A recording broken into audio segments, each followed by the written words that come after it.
Voici 10 minutes, le podcast des Français dans le monde, pour aider tous ceux qui se préparent, qui vivent ou qui rentrent de mobilité internationale, des parcours inspirants et des paroles d'experts. Je suis avec Anne Caron-Leclerc, on parle de jardin de naissance. 10 minutes, le podcast des Français dans le monde.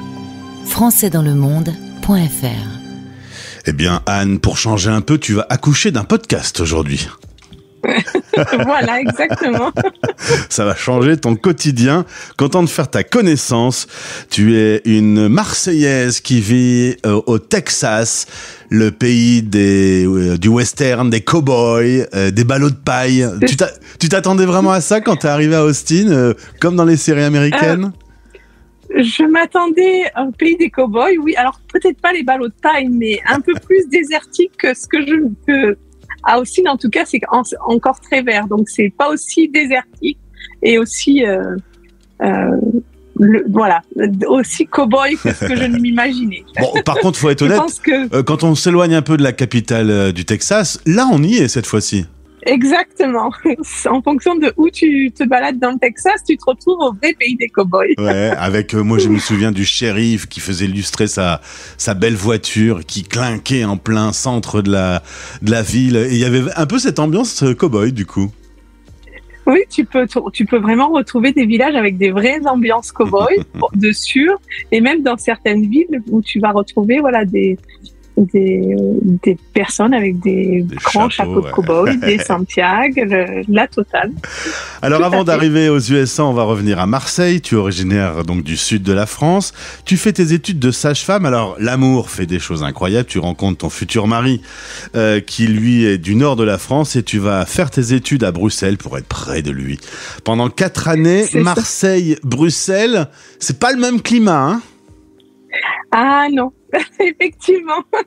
C'est pour ça qu'on n'est pas resté, parce que moi je lui ai dit au bout de 4 ans, je lui ai dit écoute, la pluie à longueur d'année, c'est pas quand même, ça me convient pas trop. Donc si on pouvait redescendre, ça m'arrange. Heureusement, il y a les bières et les frites pour se réchauffer.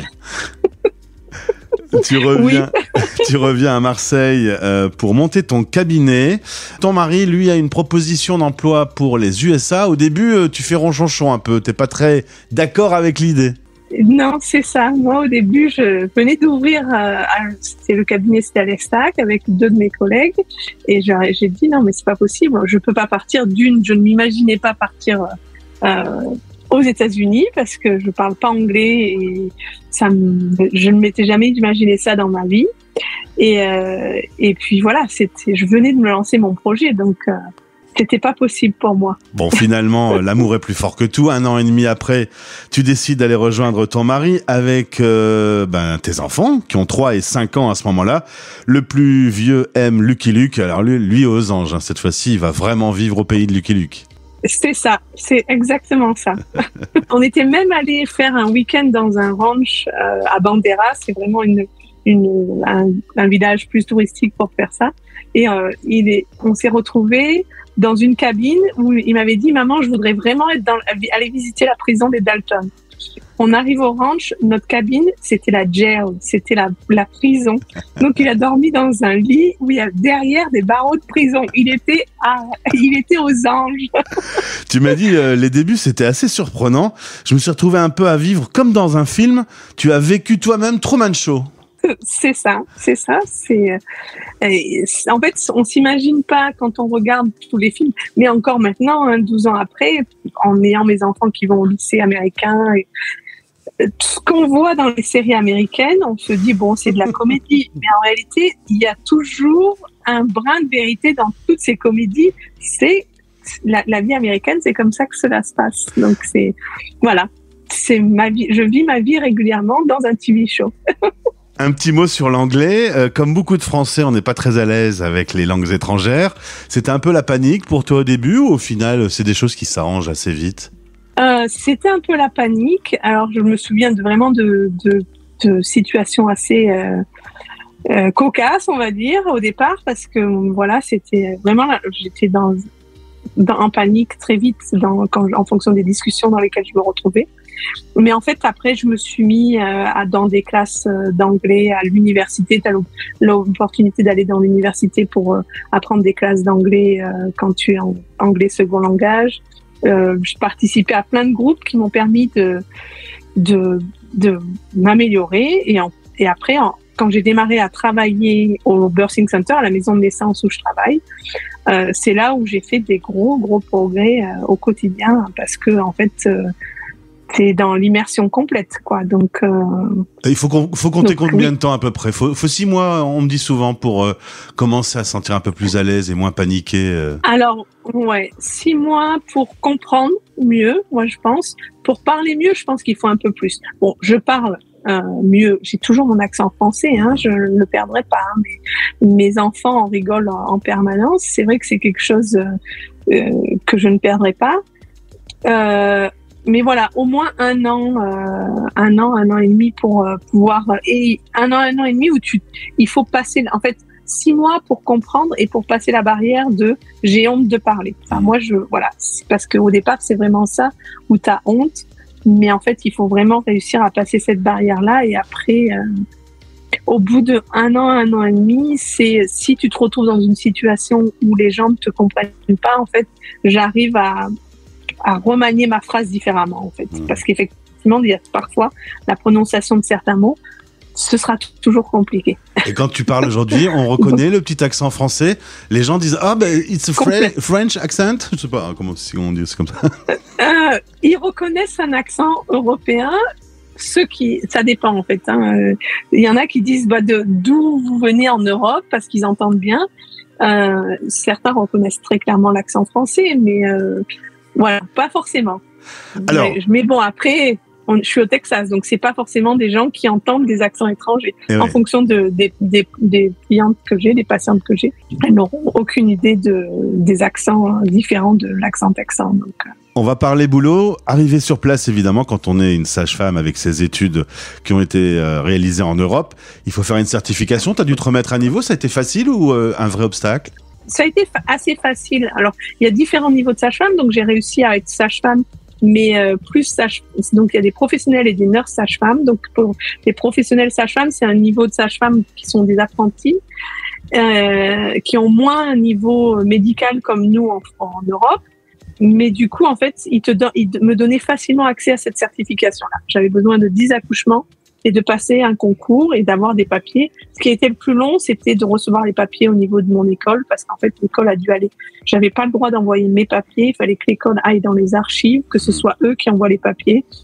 Et ça faisait déjà 10 ans que j'étais sage-femme, donc c'était pas ce qu'ils avaient envie de faire, d'aller dans les archives. Donc ça a pris du temps. Et puis le test aussi a pris un peu de temps, parce que la première fois, j'y suis allée un peu les mains dans les poches. Et que en fait ça se prépare et que c'est des QCM. J'ai jamais été habituée au QCM et du coup il a fallu que je le repasse avant que je l'ai la première fois. Donc voilà. Un petit mot sur ta spécialité. Est-ce que tu peux me parler de l'aptonomie? Alors l'aptonomie, c'est une formation que j'ai fait quand j'étais en France et quand je suis arrivée ici. L'aptonomie, c'est de la communication avec le bébé par le toucher affectif, par la présence entre la maman, le partenaire et le bébé. Donc c'est quelque chose que j'ai découvert lors de mes études et que j'ai toujours entretenu. J'ai fait cet accompagnement-là pour chacun de mes enfants et j'ai continué à me former et à être aptothérapeute. Alors aptonome, aptothérapeute, voilà, le mot reste un peu, mais c'est vraiment la présence, la communication entre la maman, le bébé et le partenaire déjà dès la naissance, dès la grossesse, qui permet vraiment de donner une confiance en la mère, dans sa présence à elle, et pour l'accouchement, ça aide énormément pour l'accouchement. Et en fait, moi, ça m'a beaucoup servi, justement, notamment parce que mon anglais n'était pas toujours parfait et du coup j'arrive à faire passer beaucoup de choses sans parler, en fait, lors des accouchements, lors des accompagnements que je fais avec les mamans. C'est quelque chose qui qui facilite en fait la communication par la présence à l'autre. Et un mot également sur l'accouchement dans l'eau. Tu adores ça? Oui, j'ai fait une préparation à la naissance dans l'eau. Je faisais des préparations à la naissance dans l'eau justement au cabinet de l'Estac, et des accouchements dans l'eau, c'est vraiment quelque chose que je fais quotidiennement. Alors non pas quotidiennement, mais de manière régulière, puisqu'en maison de naissance, c'est la majorité des accouchements se font notamment dans l'eau, quoi. Donc c'est vrai que c'est quelque chose. Moi, la physiologie de la grossesse et de l'accouchement, c'est quelque chose qui m'a toujours fascinée et que j'ai toujours essayé d'entretenir. J'avais trouvé déjà en France une maternité dans laquelle on pouvait faire des accouchements dans l'eau, et j'ai continué à trouver ça dans mon parcours à l'étranger aussi. Alors on va parler maintenant de jardin de naissance. Tu as cette idée qui germe en toi en 2015. Aujourd'hui, tu travailles avec ta sœur. On salue la cofondatrice Alissane Caron. Vous avez lancé cette plateforme, jardindenaissance.com. La cible, ce sont les futures mamans expats. C'est ça. Donc en fait, l'idée, c'était pour moi de répondre. J'avais commencé par rapport à l'autonomie, à proposer des choses à travers Jardin de Naissance.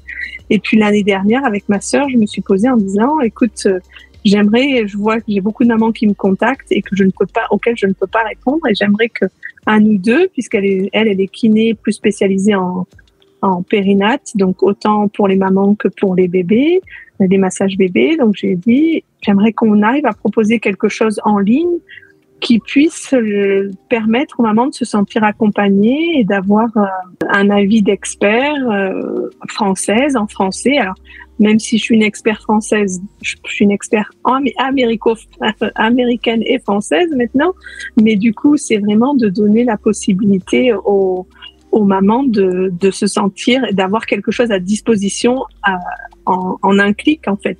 Où que tu sois, et à n'importe quel créneau horaire que tu sois, parce que c'est ça aussi, c'est que en fonction être aux États-Unis ou être ma sœur a des amis à Dubaï par exemple, ou en Australie, il y a une de ses copines qui était à Bali quand elle a accouché et que j'ai pu accompagner pour son allaitement, pour lui donner des recommandations. Donc du coup ça peut se faire plus facilement maintenant, et ça donne beaucoup de rassurance aux mamans. En fait, c'était vraiment l'idée de les accompagner pour les rassurer et de leur donner les moyens de se sentir moins seules. Donc ça, c'était notre idée. Alors ça s'appelle jardindenaissance.com. Je vous invite à découvrir cette plateforme. Vous en saurez plus en écoutant également le podcast que nous avons réalisé avec Anne dans le club des partenaires. À très vite. À très vite. Merci beaucoup. Français dans le monde.